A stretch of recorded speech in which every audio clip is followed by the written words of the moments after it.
Hello, if you wanna turn on printer on your Nokia 6.2, you have to open the settings.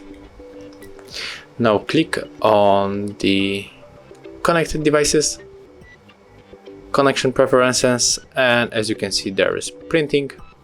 So when you click on the default print surface, your phone will be searching for the printers.